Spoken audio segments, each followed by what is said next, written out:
본론으로 바로 들어가겠습니다. 요한계시록은 세 가지의 크게 세 가지의 구도를 가지고 있습니다. 요한계시록에서 끊임없이 반복되고 있는 현상이 있죠. 반복되는 구조가 나오죠. 혹은 반복되는 주제가 있죠. 뭡니까? 심판이죠, 심판. 그렇죠? 그러니까 이 요한계시록이 처음 보면 참 어렵지만 사실은 이게 쉽게 우리가 왜 이해되냐면은 내용이 반복이 돼요. 심판당하는 것. 만국이 심판당하고 바벨론이 심판당하고 짐승이 심판당하고 불신자들이 심판당하고 짐승들이 심판당하고 이 악한 세력들이 심판당하는 거 계속해서 반복. 이 반복이 이어지지 않습니까? 또 무엇이 반복됩니까? 승리가 반복되죠. 그렇죠? 어린 양의 승리, 교회의 승리, 성도들의 승리, 신자들의 승리, 주를 믿는 자들의 승리.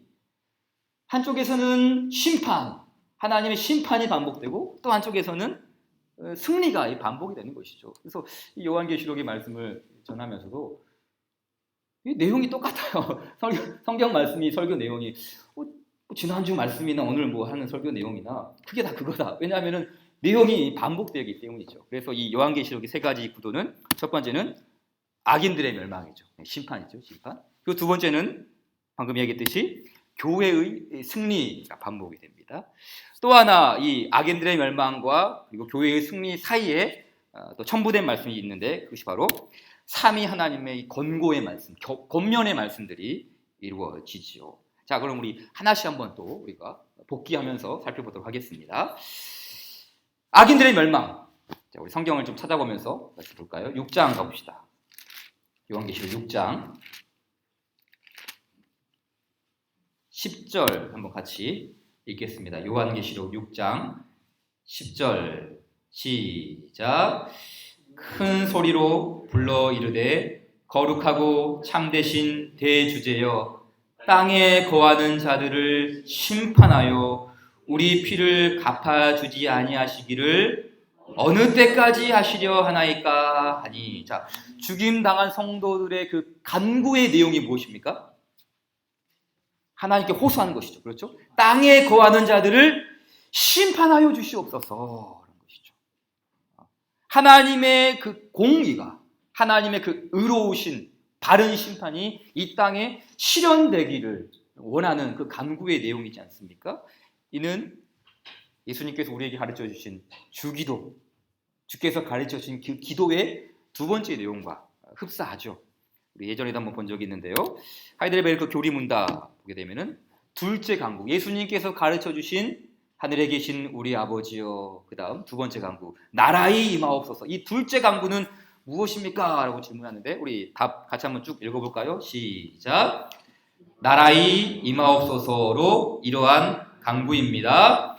주님의 교회를 보존하시고 흥왕케 하옵시며 마귀의 일들과 주님께 대항하여 스스로를 높이는 모든 세력들, 그리고 주님의 거룩한 말씀에 반대하는 모든 악한 의논들을 멸하여 주옵소서. 주님의 나라가 온전히 이루어져 주께서 만유의 주가 되실 때까지 그리하옵소서. 그렇죠. 바로 그 교리의 내용이 이 요한계시록에서 구체화되지 않습니까? 마귀의 일들과 주님께 대항하여 스스로를 높이는 모든 이 적그리스도의 세력들을 무너지게 하옵소서. 결국 이 요한계시록에서 무너지지 않습니까? 이 요한계시록의 말씀에서 바로 이 주의 간구의 내용, 나라의 임하옵소서. 하늘에 계신 우리 아버지요, 나라의 임하옵소서. 이 주의 나라가 완성되기를 구하는 기도. 적그리스도의 세력들, 주의 교회를 음해하는 모든 악한 세력들이 이제 완전히 멸하여 주시옵시고 주께서 만주의 주가 되실 때까지 그리하옵소서라는 그 말씀이 이 요한계시록에서 실현이 되죠. 자, 16장 가볼까요? 요한계시록 16장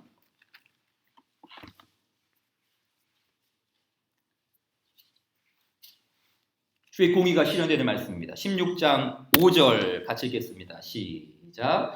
내가 들으니 물을 창제한 천사가 이르되 전에도 계셨고 지금도 계신 거룩하신 이여 이렇게 심판하시니 의로우시도다. 아멘. 그렇죠. 7 대접 심판이 시작되었습니다. 대적자들을 향한 하나님의 심판이 불의한 일인가? 아니, 하나님은 사랑이 많으시다면서 어떻게 이렇게 심판하실 수 있습니까? 하나님 잘못된 거 아닙니까? 그럼 하나님이 불의하신 분입니까? 아니죠. 하나님 결코 불의하지 않습니다. 하나님의 심판 옳은 일이죠. 합당한 일이죠. 왜 그렇습니까? 그 이유가 무엇입니까? 바로 그 밑에 6절 같이 읽을까요? 6절 시작. 그들이 성도들과 선지자들의 피를 흘렸으므로 그들에게 피를 마시게 하신 것이 합당하나이다 하더라. 아멘. 그렇죠. 성도들과 선지자들의 피. 이 말은 단순히 이웃을 살해했다는 그런 의미 정도가 아니라 뭡니까? 성도, 하나님께 속한 백성들, 선지자들, 주의 말씀을 증언하는 자들. 그러니까 성도들과 선지자들을 박해했다는 말은 이 세상에 그의 주의 말씀을 가지고 세상에 전파하는 그 주의 말씀, 그러니까 주의 말씀을 대적하고 그 주의 말씀의 주인이신 삼위 하나님을 대적하는 자들로서 그들은 불신앙했고 하나님을 적 그리스도 했기 때문에 그 하나님의 올바른 심판이 공의롭다, 의롭다, 정의롭다라고 말씀하는 것 아니겠습니까? 그러니까 아까 봤던 6장 10절에서는 그 성도들이 어느 때까지 하시려나이까? 주님, 어느 때에 주께서 만유의 주로서 선포되고 그 의로우신 심판이 어느 때에 이루어집니까? 라고 했던 그 기도가 이제 실현시키는, 하나님의 그 공의가 실현되는 때가 있다고 말씀하는 것 아니겠습니까? 그때는 주님의 나라가 온전히 이루어지는 때입니다. 주께서 만유의 주로 구체화되는 최종적인 시간이죠. 따라서 우리는 때를 잘 알아야 돼요. 때를 잘 알아야죠. 시간이 있다는 걸 항상 기억해야 됩니다. 그래서 우리 교회의 역사 속에서는 하나님의 구속 역사와 관련하여서 3대 절기가 있죠. 교회가 지키는, 하나님의 구원과 관련하여서 교회가 지키는 3대 절기 뭐가 있습니까? 첫째, 성탄절. 그렇죠? 구원과 관련한 교회의 절기죠. 성탄절. 두 번째 뭡니까? 부활절. 그렇죠. 그리고 세 번째는 뭘까요? 성령 강림절이죠. 강림절이죠. 때가 있다는 거. 때. 하나님의 그 구원 역사의 이름, 시작, 성탄, 부활, 성령 강림, 때가 있는 것이죠. 그리고 아직 그 절기 중에 이루어지지 않는 절기 중에 하나님 이미 알려주셨지만 아직 이루어주신 또 하나의 절기를 할까요? 어떤 때가 있겠습니까? 재림이 되죠. 그렇죠. 재림. 성탄, 부활, 성령 강림, 재림. 그 구원의 때 주께서 만유의 주로서 온전히 선포되시는, 선언되시는 그 때가 있다라는 일이죠. 그래서 제가 종종 말씀드린 게 뭐냐면은 우리 성도들은 시간을 잘 알아야 돼. 지금 몇 시인지. 우리도 잠을 자다가 나도 모르게 눈을 새벽녘에 딱 뜰 때가 있잖아요. 지금 몇 시지? 시계 보지 않습니까? 핸드폰을 보거나 시계를 보거나 다 시간이 지금 몇 시인지 보지 않습니까? 마찬가지입니다. 우리가 지금 살고 있는 시대가 몇 시인지, 우리 인생의 그 시간대도 알아야 되지만 하나님의 그 구원 역사의 흐름 속에서 지금이 몇 시인지, 지금이 어느 때인지 그 시간을 아는 것이 참 중요한 것이죠. 잠을 지금 깰 시간인지 아니면 내가 잠을 자야 할 시간인지. 자, 우리 성경 말씀 같이 읽어볼까요? 로마서 13장 11절 시작. 또한 너희가 이 시기를 알거니와 자다가 깰 때가 벌써 되었으니 이는 이제 우리의 구원이 처음 믿을 때보다 가까웠음이라. 네, 그렇죠. 우리가 받아야 할 말씀이 바로 이 말씀 아니겠습니까? 자다가 깰 때가 되었다. 우리의 구원이 처음 믿을 때보다 가까웠다. 지금이 몇 시인지 알라는 뜻이 아니겠습니까? 지금이 몇 시인지를 알면 우리의 삶이 준비가 되죠. 그렇죠. 지금 출근 시간 진짜 빨리 준비해야 되지. 지금 누구 약속 만나기로 했는데 약속 시간 거의 다 됐네. 빨리 우리의 그 태도와 모든 삶이 재정비되지 않겠습니까? 지금이 몇 시인지 모르면 하염없이 사는 것이고 지금이 몇 시인지 모르면 하염없이 늘어지는 것이죠. 자, 그 밑에 있는 말씀 같이 읽어보겠습니다. 시작. 밤이 깊고 낮이 가까웠으니 그러므로 우리가 어둠의 일을 벗고 빛의 갑옷을 입자. 낮에와 같이 단정히 행하고 방탕하거나 술 취하지 말며 음란하거나 호색하지 말며 다투거나 시기하지 말고 오직 주 예수 그리스도로 옷 입고 정욕을 위하여 육신의 일을 도모하지 말라. 아멘. 그렇죠. 자다가 깰 때, 그 때가 있음을 아는 성도들은 바로 이러한 말씀의 흐름으로 살아가는 것 아니겠습니까?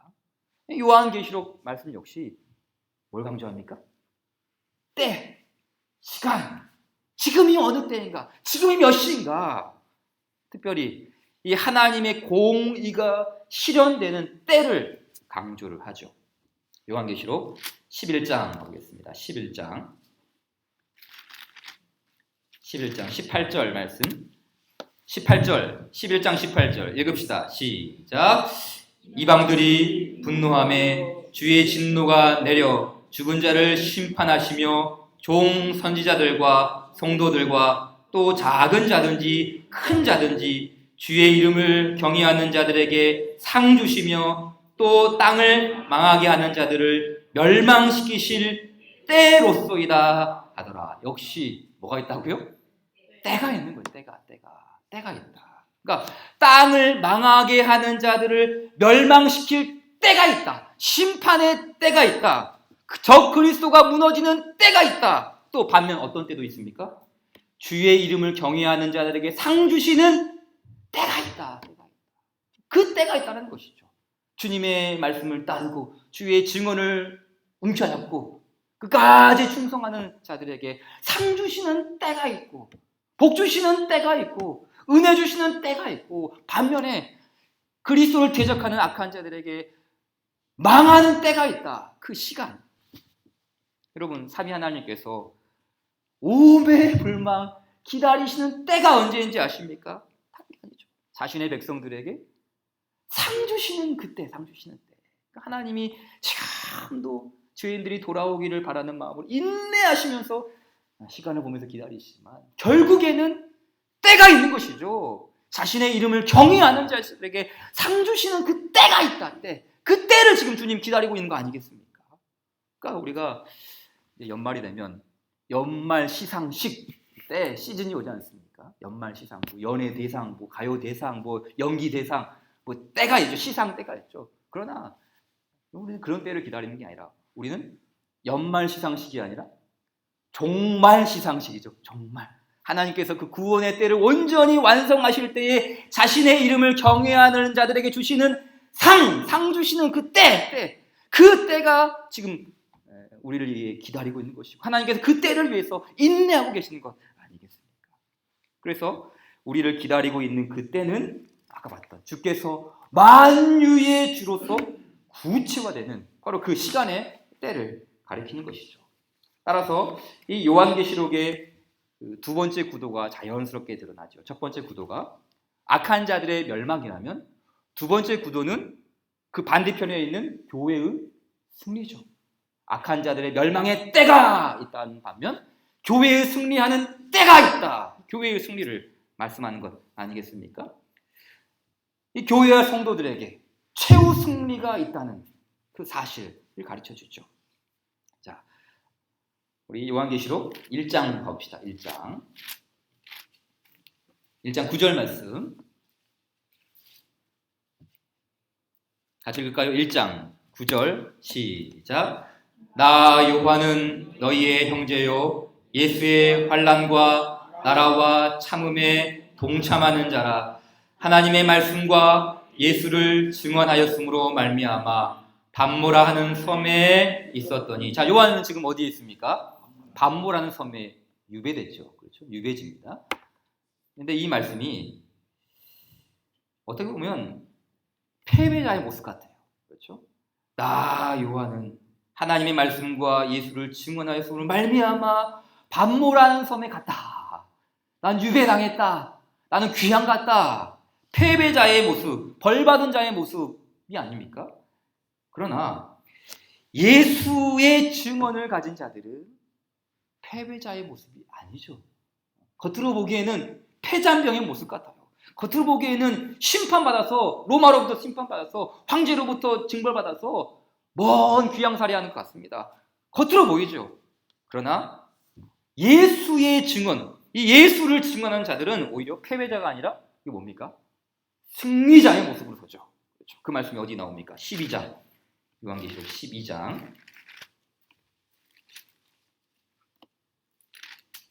12장 11절 예수를 증언함으로 밤모섬에 갔다 패잔병이 아니다는 것이 나오죠. 12장 11절 시작. 또 우리 형제들이 어린 양의 피와 자기들이 증언하는 말씀으로써 그를 이겼으니 아멘. 여기까지 보십시다. 그렇죠. 자기들이 증언하는 말씀 뭡니까? 예수의 증언. 그러니까 이 세상에서는 예수의 증언 때문에 밤모라는 섬에 갇히고 옥에 갇히고 패잔병이 되고 환난을 당하고 핍박을 당하는 것 같지만 그것이 패배자의 모습이 아니라 오히려 예수의 말씀, 자기들이 증언하는 그 말씀으로써 악의 세력들을 이겼다. 대적자들을 이겼다.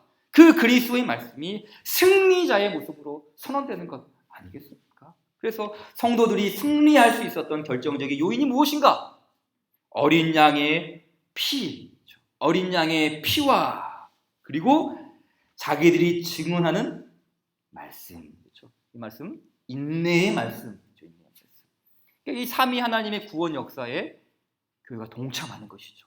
동참하는 거예요. 소극적인 참여가 아니죠. 능동적이고 진취적이며 충성된 동참, 충성스럽게 충직하게 그 삼위 하나님의 구원 사역에 성도들도 동참해서 그 역사의 진행을 이어가는 것 아니겠습니까? 따라서 짐승의 나라와 하나님의 나라는 격전을 벌입니다. 그렇죠.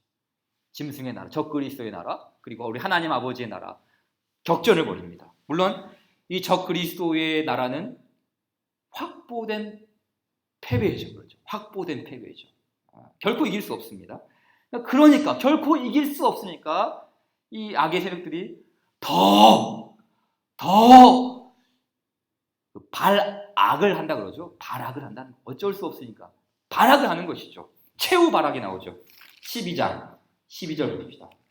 12장 12절 읽어볼까요? 12장 12절 시작.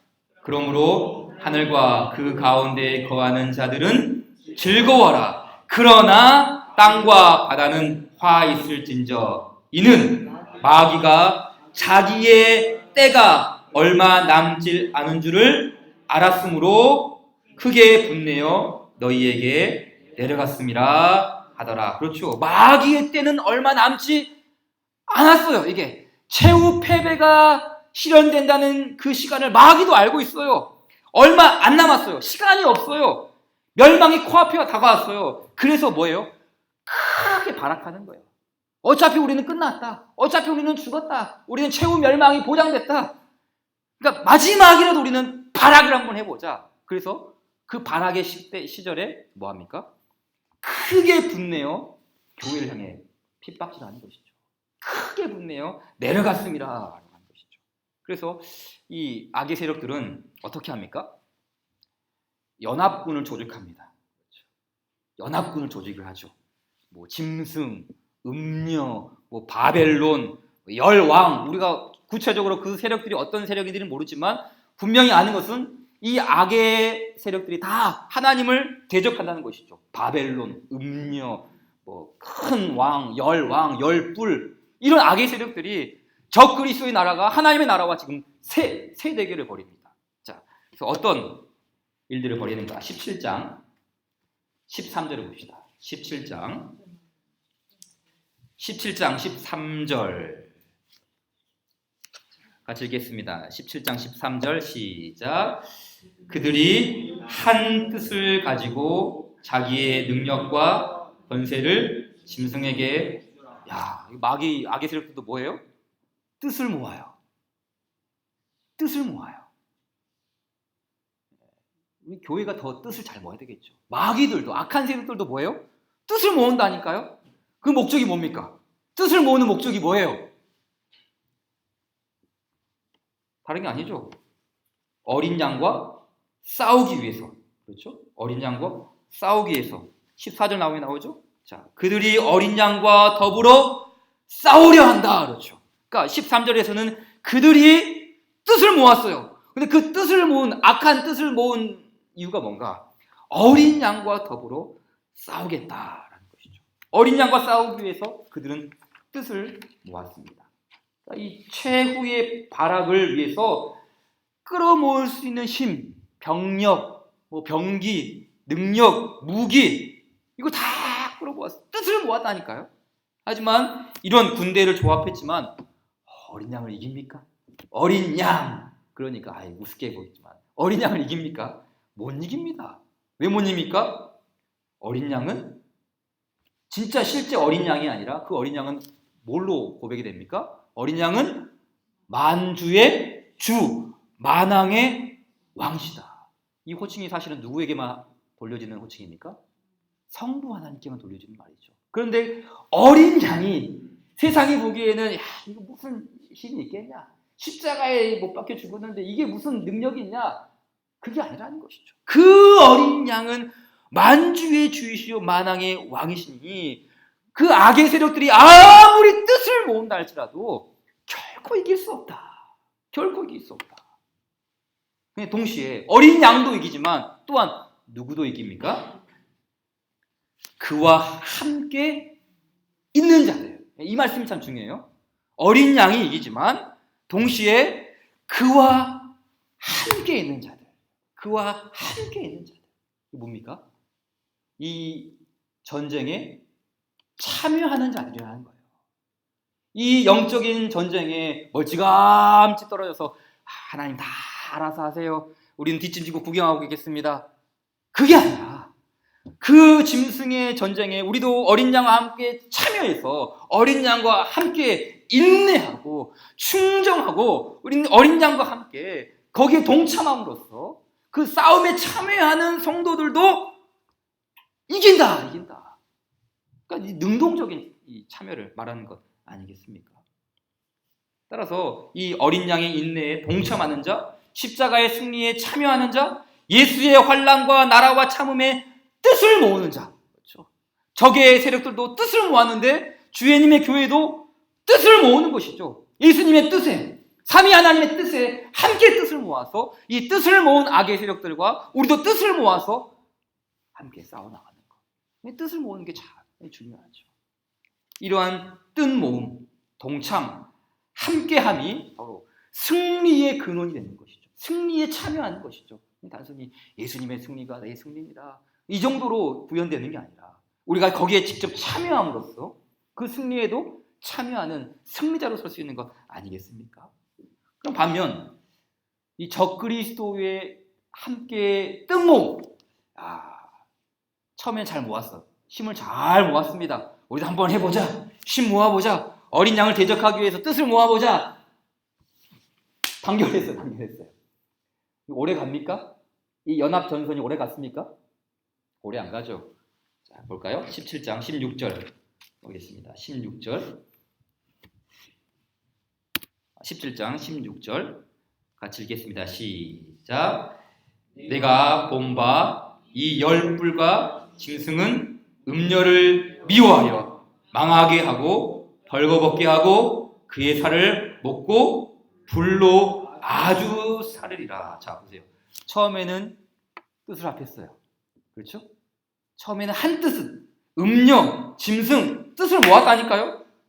그러나 결국 찢어집니다. 악의 세력들은 아무리 좋은 뜻으로 모은다 할지라도 이게 오래가지를 못하는 것이죠.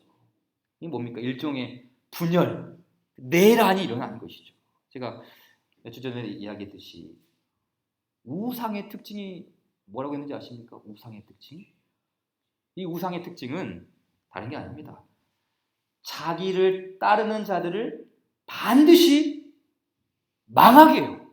그렇죠? 이 우상이, 이 거짓신이 나에게 쾌락도 주고 즐거움도 주고 부귀도 주고 건강도 주고 재물도 주고 뭔가를 줘요. 우상을 따를 때 주는 혜택이 있어요. 그러나 결국은 자기를 따르는 자를 이 우상은 망하게 해요. 이 음녀, 로마, 짐승을 따르죠. 그래서 큰 힘도 주고 능력도 주고 부귀영화도 주고 잘됨도 주고 번영도 줍니다. 로마 잘 됐어요. 모든 나라가 로마 앞에 무릎 꿇었어요. 그러나 결국은 그 짐승을 따르는 이 악의 세력은 그 짐승으로부터 파멸당하지 않습니까? 우상을 따르는 자들의 결국은 우상이 파멸로 이끌어가는 것이죠. 그래서 필망, 반드시 망한다 그러잖아요. 짐승은 음녀를 미워하고 망하게 한다라고 하지 않습니까? 따라서 이 짐승의 나라는 필망, 하나님의 나라는 필승, 필망과 필승의 이 대결 구도, 영원한 승리가 그 어린 양과 그분의 교회 위에 있다는 사실을 또 이 계시록의 말씀을 통해서 우리가 배워가는 거 아니겠어요? 자, 그럼 마지막 세 번째로 뭐가 있습니까? 자, 첫 번째는 악인들의 멸망, 두 번째는 교회의 승리, 그리고 세 번째는 삼위 하나님의 권고의 말씀이 이 중간중간에 이 말씀이 들어있어요.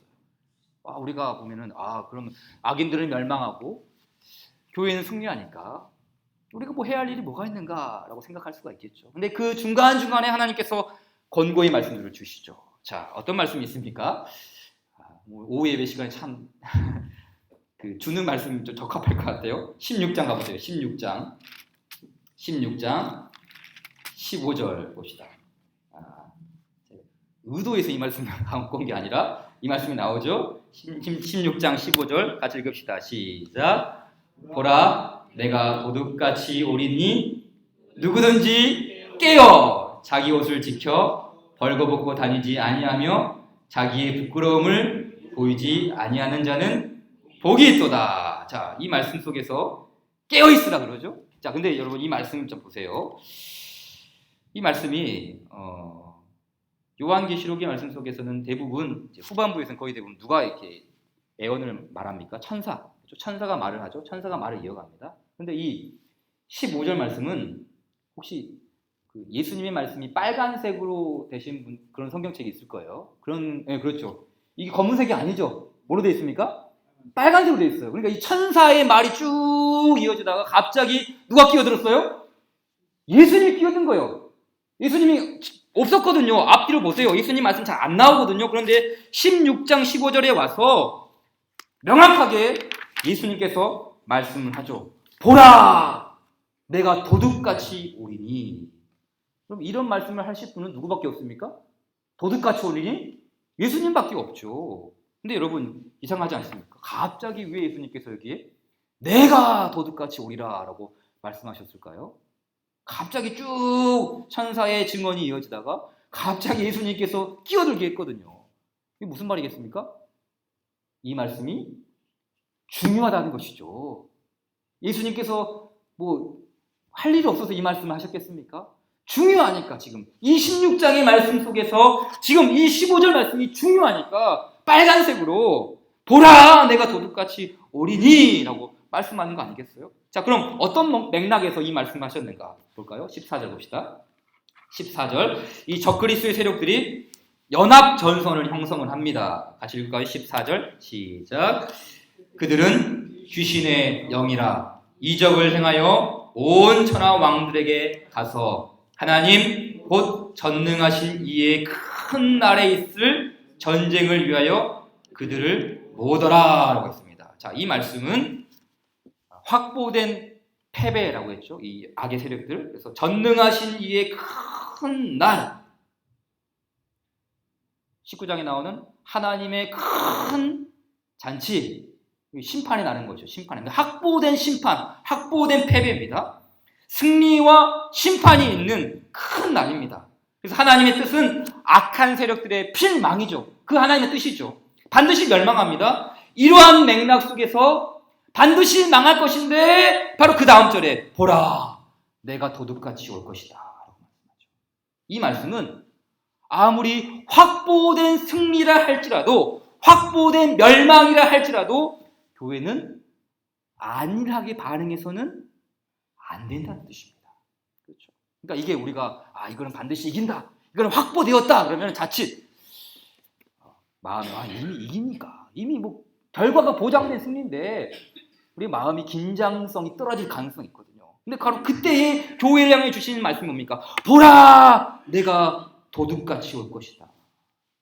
여러분, 우리가 자주 우리가 쓰는 말 중에 어떤 말이 있습니까? 하나님이 다 하십니다. 하나님이 다 모든 걸 옳게 하십니다. 하나님의 승리를 주십니다. 여러분, 이게 맞는 말입니까? 틀린 말입니까?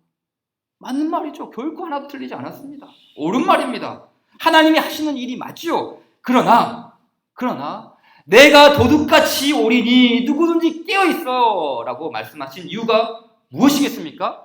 하나님이 승리를 준다 할지라도 마치 이 전쟁은 내가 싸우는 것처럼 내가 이겨야만 이 전쟁이 이긴다라는 그런 의지와 신념과 각오를 가지고 하나님이 하시는 일이지만 내가 여기에 동참해야지만 이 전쟁을 끝낼 수 있다라는 그 결단의식, 하나님이 하시는 일이지만 결코 내가 뒷짐지고 구경하는 일이 아니라 보라, 내가 도둑같이 오리니 깨어있어야 한다라고 말씀하는 이유는 너희들 주의 교회가 바로 이 전쟁에 참여해서 최후 승리를 위해서 최선을 다하는 이 신앙으로 서라는 그런 권면의 말씀이 아니겠습니까? 자, 계속해서 18장 4절도 보십시오. 18장 4절에도 권고의 또 다른 말씀이 나오죠. 18장 4절 같이 읽을까요? 18장 4절 시작.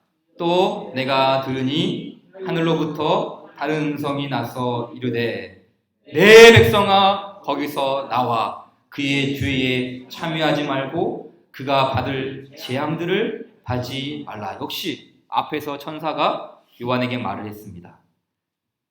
하지만 이 4절에도 다른 음성이 나와요. 그렇죠? 물론 빨간색으로는 되어 있지는 않지만 이건 다른 음성이에요. 18장에서 1절에서 나오는 한 천사의 음성이 아니라 하늘로부터 다른 음성이 나오죠. 그리고 이 음성의 그 뉘앙스가 어떻게 표현됩니까? 내 백성아. 그렇죠. 이거 누구밖에 없습니까? 이렇게 말할 사람 누구밖에 없어요. 하나님, 그 성부 하나님이죠. 내 백성아. 하나님이 주시는 그 권고의 말씀이 무엇입니까? 내 백성아, 거기서 나오라 그랬어요. 거기는 어디입니까? 바벨론이죠. 바벨론. 이 적 그리스도의 세력들이 있는 그 땅의 세력, 땅에 거하는 자들, 거기서부터 나오는 것이죠. 이 하나님을 대적하는 악한 나라를 통칭하는 말이 바로 거기죠. 근데 이 여기서부터 나와야 하는 이유가 두 가지가 나오죠. 첫째는 그의 죄에 참여하지 말고. 그렇죠. 그러니까 이 성도의 참여가 어디에 있어야 될까? 성도의 참여. 성도는 어디에 참여해야 됩니까? 1장 9절에 나 요한은 하나님의 나라와 인내, 참음에 동참하는 자라 그랬거든요. 그 성도의 참여는 어디에 있는가? 바로 죄에 참여하지 않는 것이죠. 오히려 하나님의 나라와 인내와 그 환난에 참여하는 자의 모습을 서는 것이죠. 그리고 두 번째, 왜 거기서부터 나와야 되니까? 그가 받을 재앙들을 받지 않기 위해서입니다. 자, 이 말은 단순히 그 장소적인 이동이 아니라 이거 뭐예요? 우리의 몸도 나오고 우리의 가치관도 거기서 나오고 우리의 정신 세계도 거기로부터 빠져나오는 것이죠. 악한 세력들이 땅에 거하는 자들이 있는 그 모든 세계관으로부터 나오는 거. 그러니까 이게 뭐라고 해서 하나님께서 내 백성아, 내 백성아. 이 말은 하나님의 백성들은 소속이 다른 거예요. 거기에 소속된 게 아니라 여기에 소속이 되어야 된다. 내 백성아 라는 이 말은 또 어떤 맥락이 있습니까? 우리 레위기 말씀 배웠죠. 레위기 말씀에서 어떤 내용이 있습니까? 내가 거룩하니 너희도 거룩하라. 그 말이 뭐예요? 내 백성아, 내 백성아, 너희는 내 백성이다. 내가 거룩하니 너희도 거룩해야 된다. 그래서 거룩이라는 말이 뭐예요? 분리. 기억나십니까? 분별, 구별. 그러니까 내 백성아 거기서 나와라. 구별, 거룩, 분리. 거기에 참여하지 않은 그 모습으로 서야 한다는 것이죠. 구별된 백성으로 서라는 뜻이 아니겠습니까? 근데 이 큰 성 바벨론은 크게 세 가지의 죄악이 있었습니다. 자, 이 바벨론의 죄악, 18장에 나오는 이 바벨론의 죄악이 어떤 죄입니까? 먼저는 우상숭배입니다. 그렇죠? 우상숭배가 있었죠.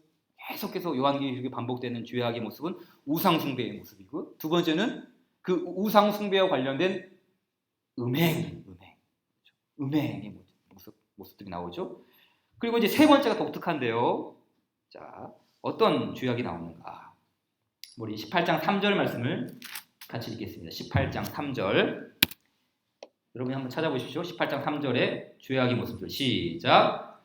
그 음행의 진노의 포도주로 말미암아 만국이 무너졌으며 또 땅의 왕들이 그와 더불어 음행하였으며 땅의 상인들도 그 사치의 세력으로 치부하였도다 하더라. 자, 어떤 죄가 드러났습니까? 음행과 그 다음 뭡니까? 사치요. 사치라는 말이 포함이 되어 있어요. 그러니까 이 말은 그 큰 성 바벨론, 큰 성 안에 뭐가 있어요? 부요함이 있어요. 부요함. 넉넉함이 있습니다. 넘쳐나는 것이죠. 쓰고도 남을 만큼의 허화스러움, 부요함이 있는 거예요.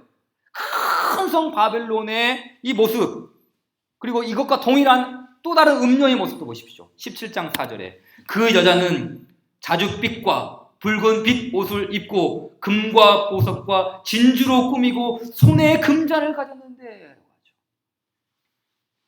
이 겉으로 드러난 자태가, 이 악의 세력들의 자태가 럭셔리한 거예요. 이 사치라는 말, 이 럭셔리하다라는 말이에요. 그러니까 뭐 쉽게 말하면 명품으로, 이 음녀는 지금 명품으로 도배한 거예요. 그래서 이 여자가 뭐라고 했는지 아십니까? 18장 7절에 같이 읽읍시다. 시작. 그가 얼마나 자기를 영화롭게 하였으며 사치하였는지 그만큼 고통과 애통함으로 갚아주라. 그가 마음에 말하기를 나는 여왕으로 앉은 자요 과부가 아니라 결탄코 애통함을 당하지 아니하리라 하니. 자신만만하죠. 나는 여왕이다. 이 음녀가 외치기를 나는 여왕이다. 나에게 이렇게 많은 부귀 영화가 있는데 누가 나를 해하랴? 누가 나를 이렇게 대적하랴? 나는 이렇게 넉넉함이 있는데 누구도 나를 괴롭게 할 수가 없다. 여러분, 이 말씀 속에서 사치가 주는 교훈이 뭡니까? 단순히 우리가 뭐 근검절약하자라는 그런 말이겠습니까? 다른 게 아니죠. 이 말은 단순히 뭐 돈을 많이 쓰거나 뭐 명품 사지 말라는 그런 의미가 아니라 이거죠. 무엇이 우리를 진실로 부유하게 하는가? 무엇이 우리를 진실로 부유하게 하는가? 무엇이 주의 교회와 성도를 진실로 부유하게 하는가? 이 요한계시록의 말씀에서 나는 여왕이니 내게 금잔이 있고 금빛 옷이 있고 찬란함이 있고 화려함이 있는데 이 부유함 속에서 아무도 나를 괴롭게 할 자가 없다. 진정한 부유함이 어디에 있는가? 교회를 향해 주는 말씀, 성도를 향해서 주는 말씀이 아니겠습니까? 그래서 예수님께서 뭐라고 했어요? 하나님께서 내 백성아 거기서 나오라. 거기서 나오라. 세상이 추구하는 부유함이 너희의 부유함이 아니라 내 백성아 거기서 나와라. 진정한 부유함이 무엇인지를 알라는 의미가 아니겠습니까? 요한계시록 3장으로 가봅시다. 3장 17절 라오디게아 교회에 주신 말씀이죠. 3장 17절 같이 읽겠습니다. 시작. 내가 말하기를 나는 부자라 부유하여 부족한 것이 없다 하나 내 곤고한 것과 가련한 것과 가난한 것과 눈먼 것과 벌거벗은 것을 알지 못하는도다. 라오디게아 교회가 책망받은 내용이 뭡니까? 나는 부자라. 아까 바벨론 여주인이 뭐라고 그랬어요? 나는 여왕이다. 라오디게아는 나는 부자라. 동일선상에 있는 거예요. 무엇이 진정으로 부유하게 하는가? 교회 역시 여기에 걸려 넘어지는 거 아니겠습니까? 그래서 교회에게 주신, 이 라오디게아 교회에 주신 처방전이 무엇입니까? 18절 시작. 내가 너를 권하노니 내게서 불로 연단한 금을 사서 부요하게 하고 흰 옷을 사서 입어 벌거벗은 수치를 보이지 않게 하고 안약을 사서 눈에 발라보게 하라. 아멘. 라우디에게 이미 부유하죠. 나는 부자라 그랬거든요. 그런데 예수님은 아니다. 아직 부족한 게 있다. 너희가 진실로 부자가 되어야 할 모습이 있는데 그 부자가 되는 방법은 뭐라고요? 불로 연단한 금을 사서 부유하게 하라. 그냥 금이 아니라 어떤 금이라고요? 불로 연단한 금. 이게 뭡니까? 이 불이라는 의미는 요한계시록에서는 뭘 의미하겠습니까? 고난, 환난, 때로는 핍박. 불로 연단한 그 금이 교회를 부유하게 한다는 것이죠. 세상의 부귀 영화, 재물이 교회를 부유하게 하는 것이 아니라 성도의 삶을 풍요롭게 하는 것이 아니라, 물론 그 하나님께서 우리에게 주신 것들이, 재물로 주신 것들이 나쁘다는 말이 아니죠. 그러나 진정으로 교회가 추구해야 할 부유함이 어디에 있는가? 불로 연단한 금, 불로 연단한 금. 그리고 그것을 누구에게서 사라고요? 내게서. 그렇죠. 내게서 불로 연단한 금. 그러니까 이 불로 연단한 금은 누가 주시는 거예요? 예수님 주는 거예요. 내게서. 내가 주는 거예요. 그러니까 예수님이 당하신 그 환난, 예수님이 동참했던 그 인내, 예수님이 함께 하셨던 그 참음, 십자가, 그걸 의미하는 것이죠. 다시 말해 예수님께서 말씀하시는 건 뭡니까? 고난이 보배라는 뜻이에요. 고난이 보배다. 세상 사람들은 왜 그렇게 사냐? 왜 고난당하냐? 십자가는 저주다. 고난당하게 사는 것은 참 바보 같은 일이다. 고난을 피해 가라고 하죠. 그러나 여러분, 고난이 보배입니다. 십자가가 영광이죠. 복음이 보화가 아니겠습니까? 내가 네 환난과 궁핍을 알거니와 실상은 네가 부유한 자니라. 서머나 교회 주신 말씀이죠. 무엇 때문에 부유하다고요? 환난과 궁핍이에요. 환난과 궁핍. 무엇이 그들을 진실로 부유하게 하는가? 환난과 궁핍. 역설적이지 않습니까? 마지막으로 이야기 하나만 하고 들어가겠습니다. 의학 용어 중에 호르메시스 효과라는 말이 있습니다. 호르메시스 효과. 이게 무슨 말이냐면 그 유해 물질, 우리 인체나 우리 삶 속에 아주 악한 유해 물질이 있는데 그 유해 물질이라도 소량의 물질이라면 오히려 우리에게 좋은 효과를 줄 수 있다는 그런 이제 용어가 우리 호르메시스 효과인데요. 제가 이제 얼마 전에 우리 가족 준원이 엄마, 우리 또 시에리까지 저까지 4명의 식구가 병원에 가서 독감 주사를 맞았습니다. 근데 이 독감 주사가 사실은 호르메시스 효과거든요. 이게 뭐냐면은 독감 바이러스 주사는 독감균을 우리 몸 안에 넣는 거예요. 이상한 일이 아닙니까? 왜 독감균을 우리 몸에 넣습니까? 다른 게 아니죠. 소량의 독감균이 들어오면서부터 우리 안에서 뭐가 생기는 거예요?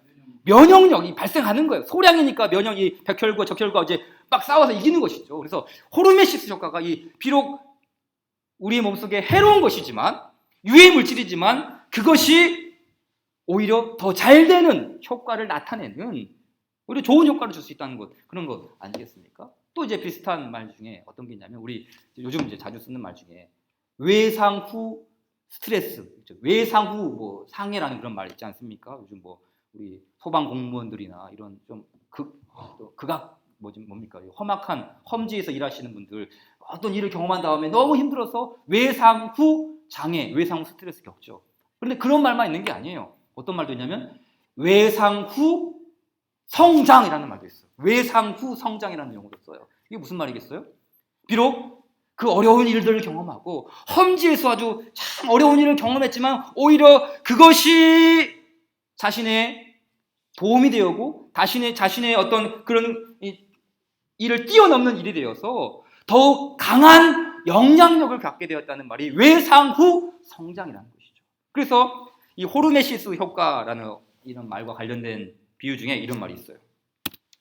나를 파괴하지 못하는 것은 나를 강하게 만들 뿐이다. 그렇죠? 우리 몸속에 들어온 독감 세균 적은 것이지만 나를 파괴하지 못하죠. 그래서 나를 파괴하지 못하는 것은 나를 강하게 만든다. 외상 후 장애, 외상 후 스트레스지만 그것은 결코 나를 파괴할 수 없기에 그것이 오히려 나를 강하게 만든다. 강하게 만든다. 바로 이런 맥락에서 요한계시록 말씀 뭐겠습니까? 호르메시스 효과 아닙니까? 외상 후 장애가 아니라 교회가 핍박을 받고 교회가 환난을 당하고 아픔이 있고 궁핍과 환난이 있지만 그것이 오히려 나를 강하게 만드는, 교회를 굳건하게 만드는, 교회를 왕성하게 하는 호르메시스 효과라는 것이죠. 그래서 이 말씀 준비했는데 갑자기 찬송가 316장 가사가 떠올랐어요. 316장 가사 보니까 후렴이 이렇게 시작합니다. 아, 불같은 성령으로 충만케 하옵소서. 그 다음 가사 뭔지 아십니까? 그렇죠. 환난이 와도 핍박이 와도 2절 괴로움이 와도 슬픔이 와도 3절 고통이 와도 죽음이 와도 주님만 위해 살게 하소서. 이게 뭐 믿겠습니까? 교회는 어떤 상황이 와도 환난이 오고 궁핍이 오고 핍박이 와도 비록 부유해지지는 못할지라도 오히려 그것 때문에 우리가 참 안 좋은 일에 빠진다 할지라도 오히려 교회는 강해진다. 주님만 위해 살겠다. 더 강해지는, 더 신앙하게 되는, 더 믿음으로 살게 되는 그 호르메시스 효과. 바로 이게 말씀 아니겠습니까? 요한계시록 15장도 봅시다. 15장 2절 찾아보겠습니다. 15장 2절 제가 읽겠습니다. 15장 2절 또 내가 보니 요한이 봤습니다. 무엇을 봤습니까? 불이 섞인 유리 바다 같은 것이 있고 그냥 바다가 아니라 뭐가 섞였다고요? 불이 섞였어요. 고난, 연단, 환난입니다. 외상 후 스트레스, 유해 물질이죠. 그러나 교회는 어떻게 됐습니까? 짐승과 그의 우상과 그의 이름의 수를 이겼죠. 그렇죠. 불이 섞였어요. 불이 섞인 유해 물질, 고난, 연단, 궁핍, 환난 이게 있었어요. 그러나 교회는 짐승과 그의 우상과 그의 이름의 수를 다 총체적인 압박과 삼중의 압박, 짐승, 우상, 그의 이름의 수, 이 총체적인 압박이 왔지만 오히려 그것이 나를 죽이지 못하는 것은, 나를 파멸하지 못하게 하는 것은 오히려 나를 강하게 한다. 그래서 교회는 섰죠. 이겼다라고 하는 것이죠. 마지막으로 18장 8절로 마무리 짓시다. 18장 8절 함께 읽겠습니다. 18장 8절 시작. 그러므로 하루 동안에 그 재앙들이 이르리니 곧 사망과 애통함과 흉년이라.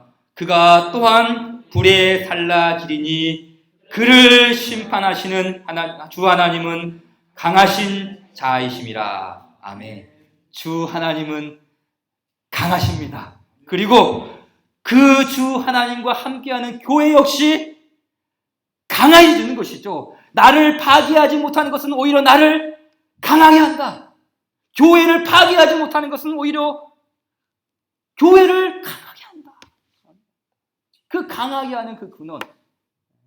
교회를 이 악의 세력들이 핍박했잖아요. 물리적인 핍박 때문에 때로는 순교자도 나오고. 그러나 예수님께서 뭐라 그랬습니까? 마태복음 10장에서 몸은 죽여도 능히 너희 영혼을 죽이지 못하는 그 몸을 죽이는 자를 두려워하지 말고 몸과 영혼까지, 그 영혼까지 죽일 수 있는 자들을 그 하나님 두려워하라. 교회가 바로 그런 말씀 아니겠습니까? 세상의 적대자들을 두려워하지 않고 오히려 하나님을 경외하면서, 하나님을 두려워하면서 나를 파괴하지 못하는 것들은 오히려 나를 강하게 할 뿐이다 라는 말씀 속에서 이 교회가 더욱더 굳건히 서서 바로 이 주의 뜻을 실현해 나가면서 하나님 나라를 완성시키는 것 아니겠습니까? 여러분, 우리도 이 하나님의 능하신 손 아래서 환난이 와도 핍박이 와도 오히려 그것 때문에 더 견고해지고 더 강해지고 더 승리하고 진보해 나가는 우리 되기를 주님의 이름으로 축원드립니다. 우리 주신 말씀 기억하면서 찬송 600장 함께 교회의 승리를